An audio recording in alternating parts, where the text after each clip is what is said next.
Human world is deeply affected by corona virus pandemic. ऐसी situation में हमें वाकई सुपर हीरोज की जरूरत है ताकि हम वायरस को खत्म कर सकें। तो मेरे खून से इस वायरस का एंटीडोट बन सकता है? नहीं बाबा, आप मुझ पर टेस्ट कीजिए।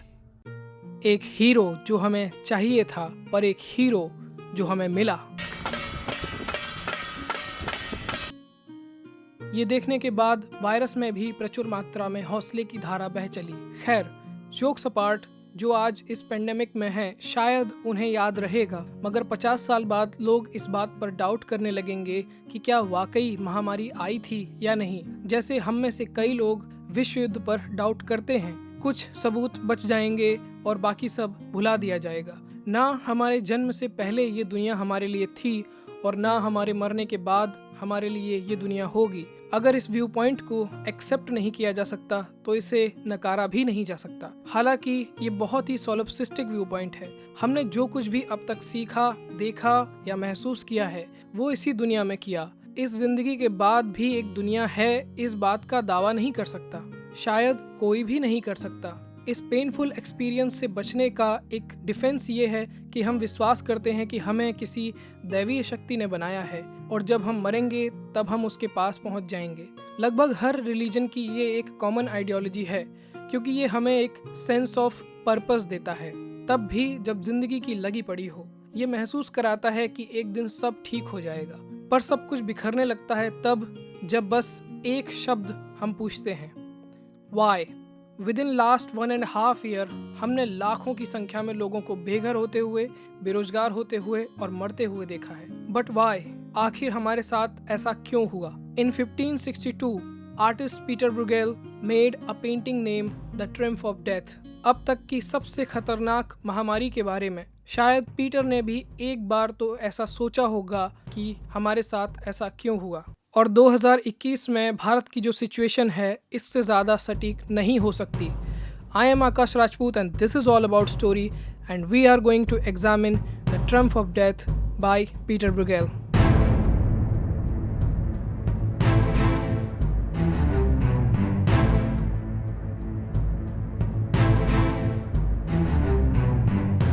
Fifteenth century Europe.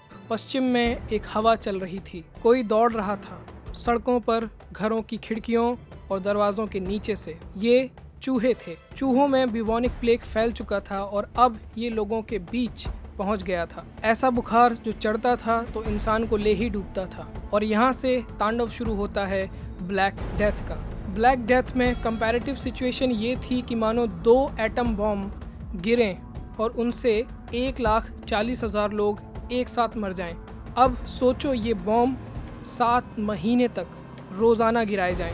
Medical facilities अच्छी थी नहीं और मोर्टेलिटी रेट 80% के करीब था। 6 से 7 महीने के अंदर मरने वालों की संख्या लगभग 3 करोड़ थी, जो कि यूरोप की कुल आबादी का 40 से 50% थी, लगभग आधी आबादी।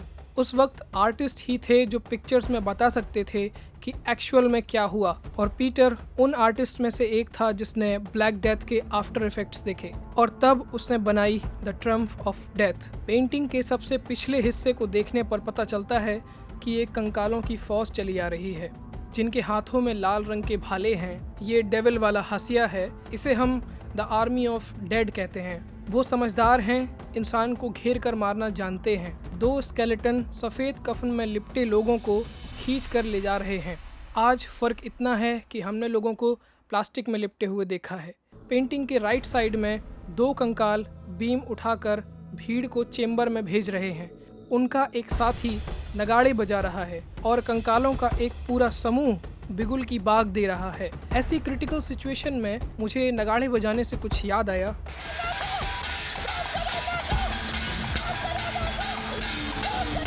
एक घोड़ा गाड़ी जो जिंदा लोगों के ऊपर से गुजर रही है, उन्हें कुचलते हुए, जिसमें 2 कंकाल सबकी खोपड़ियां इकट्ठे कर रहे हैं। एक काला रेवन घोड़े की पीठ पर बैठा है जो कि वैसे ही मौत की निशानी है। गाड़ी के आगे एक महिला है जिसने जल्दी ही एक बच्चे को जन्म दिया है। एक कुत्ते का ढांचा उसे सूंघ रहा है, शायद वो उसे खाने वाला है। हमने रिसेंटली यूपी और बिहार में ऐसे कई केसेस देखे हैं जहां ऐसा हुआ है। आर्मी से बचकर एक आदमी जो पेड़ के अंदर छुपने गया था, उसे लगा शायद मैं बच जाऊं, पर नहीं बचा। पेंटिंग के ठीक बीच में एक कैंडल स्टैंड है और वो कैंडल बुझ चुकी है। पीटर के बेटे जॉन ब्रूगेल ने 1597 में इस पेंटिंग का एक और वर्जन बनाया जिसमें ये कैंडल जलती हुई नजर आती है। अब शायद कोई ये सोच रहा हो कि होप या उम्मीद का प्रतीक है। ना, रात का सीन है इसलिए लाइट तो होनी चाहिए ना। इसी बात पर कीजिए सब्सक्राइब अगर नहीं किया है तो। मैं इस कैंडल वाली बात को और श्योर कर देता हूँ। पीटर ने दिन का सीन बनाया था और ये हमें पता चलता है ये छोटे से अधमरे स्केलेटन से। पीटर की पेंटिंग में कंकाल बता रहा है कि शाम के 6 बज रहे हैं, जबकि जॉन की पेंटिंग में कंकाल बता रहा है कि रात के 12 बज रहे हैं। 15वीं सेंचुरी में ही क्लॉक का इन्वेंशन हुआ था, तो कहीं तो उनको दिखाना था जो चीज़ ट्रेंडिंग में थी या नई थी। इस पेंटिंग का हर हिस्सा लगभग आज भारत की करंट सिचुएशन से मैच करता है। हर स्तर के लोग मर रहे हैं सिवाय राजा वाले हिस्से के। राजा पैसा जमा करता रहा और अंत में मौत ने आके उसको सोने के सिक्के ऑफर किए कि शायद खा ले तो तू जिंदा हो जाए। एक स्केलेटन उसे सेंट क्लॉक दिखाकर कह रहा है कि तुम्हारा समय पूरा हो गया है।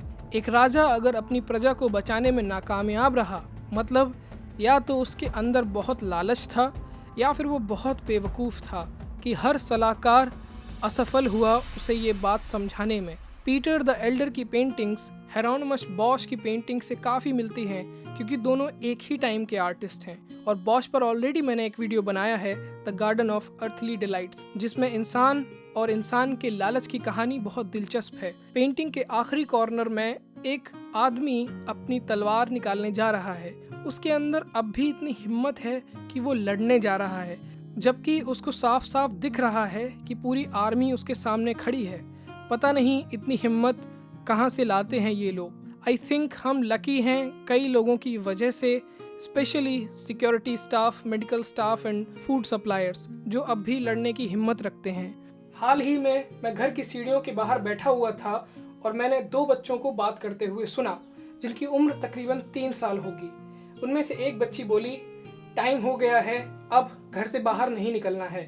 पिछले 1.5 साल में बच्चों का रूटीन इस तरीके का हो गया है कि उन्हें मुश्किल से ही घर से बाहर निकलने दिया जाता है। उन्हें लगने लगा है कि मम्मी पापा और सभी लोग ऐसे ही जीते हैं, घरों में रह के कोई कहीं नहीं जाता। बच्चों से कह दिया गया है कि वहां मत जाइए, पुलिस वाले अंकल पकड़ लेंगे। उन्हें लगने लगा है कि पुलिस वाले कोई खतरनाक जीव हैं। This is the impact of pandemic. साला वैसे चाइनीज चीज चलती नहीं है पर ये रुकने का नाम नहीं ले रही है। ये नाटक बहुत लंबा चल गया है। अब दुनिया पीटर ब्रूगेल की बनाई हुई इस पेंटिंग जैसी हो गई है और हम सब अब इसके किरदार बनकर रह गए हैं।